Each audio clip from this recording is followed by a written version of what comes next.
When I tell people that I traveled to Cuba over 100 times, it typically gets their attention. It got yours.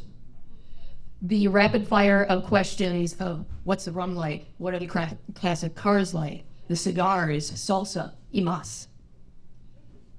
But eventually, they asked me, what drew you to Cuba?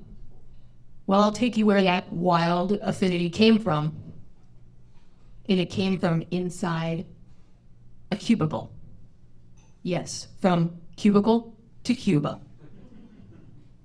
I was living in South Florida, and I was living the status quo life. Corner, cubicle, salary, benefits, a short commute. For a mid-30s person, it looked good on LinkedIn.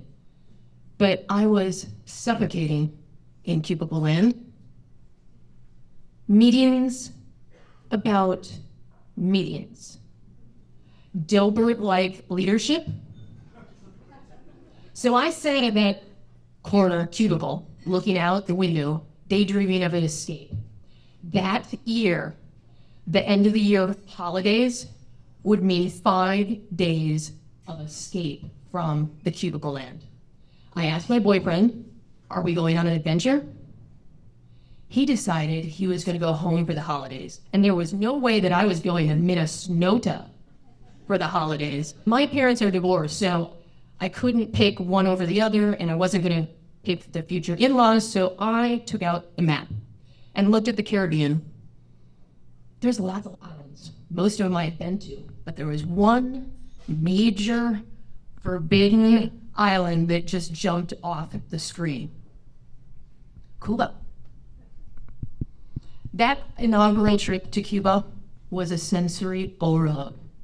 The myriad of classic 1950s American cars, in contrast with the Russian Ladas and Moscovich, made the roads of Cuba a rolling museum. Salsa was blasting from every porchway. Mojitos stronger than most relationships. And the air punctuated with a robust Cohiba cigar. But it wasn't just the postcard Havana. It was the little things. I stayed at an Airbnb hosted by an 80-year-old, his name Margarito, and he decided to build an extension on his house with a mango tree inside of it. Instead of cutting down the mango tree to put an addition so that he could rent out to people like myself, he built around it. I slept beneath a mango tree in Cuba. And for those of you that don't know, I was nearly killed by a tree limb in 2009. So that interior design was a tad bit wild. In a country where healthcare and education are free, the socialistic buck stops at the baño. Everyone, including myself, needed to pay 25 centavos to enter the bathroom. And with it, you got 1 to 2 squares of TP. Every time I went to the bathroom in Cuba, I felt like I was transported to a Seinfeld episode. You know, the one with Elaine Banks in the public bathroom and the woman in the stall next to her? Elaine asked, could you spare a square? That woman couldn't spare a square. No one can spare a square when you only get 1 or 2 squares to go to the bathroom.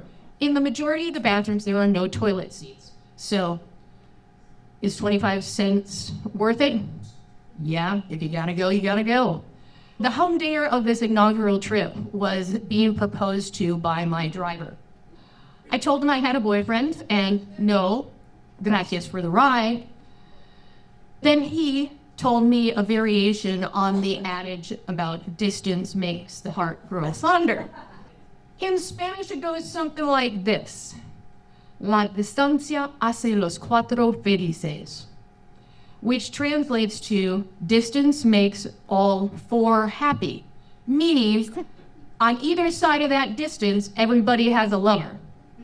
I will talk about Latin lovers in another story.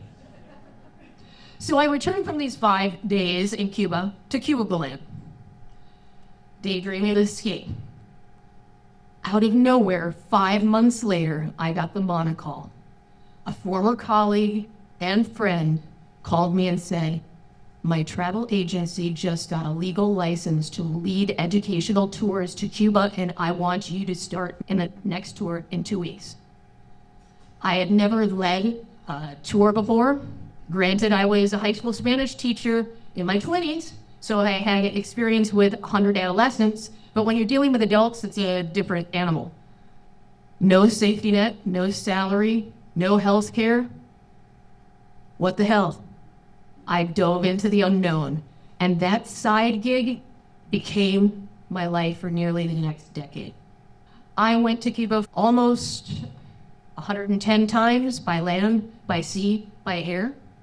I smuggled in baseball caps and toothpaste. Another trip, Victoria's Secret for a special friend. Then adult diapers and cell phones on the next trip. But Cuba rewired me, and it taught me not to sweat the small stuff. To pause, improvise, pour rum, and keep rolling. I started in 2013. Fast forward to mid-20-teens. Obama and the family went to Havana. Beyonce and Jay-Z were in Havana. I even shared a mojito with Richard Branson on the veranda of the Hotel Nacional, overlooking the famous seawall El Malecón. Eventually, I stopped leading tours, and I was recruited to be the enrichment speaker on Carnival cruises going to Cuba, and eventually the director of multiple speakers doing the same.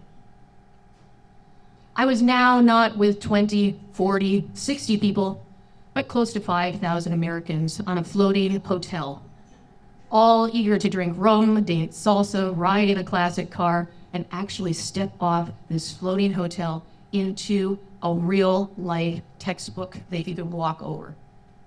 Then one morning, I awoke in June 2019, and I got devastating news. President Trump had canceled all cruises to Cuba, effective immediately. And I awoke in a Carnival cruise cabin that morning. I was anticipating landing in Havana the next day, and so were the 5,000 other passengers. My phone started ringing off the hook. Journalists from the United States wondering what's going on. I got a message from the captain of the ship, as well as leadership in Miami. Stay in your cabin until we get these people settled. I head out. The devastating news of being fired by the president. It was just like a television show. I couldn't believe it. But Cuba had already taught me resilience. And there's a saying in Cuba, albeit whatever you've heard of all the problems, they have such a great wrap-on perspective. They say, in Cuba, there are not problems, only situations. And the prescription is one situation, one mojito. Two situations, two mojitos. So que hice? What did I do? I took getting fired by President Trump as a situation. One situation, one mojito.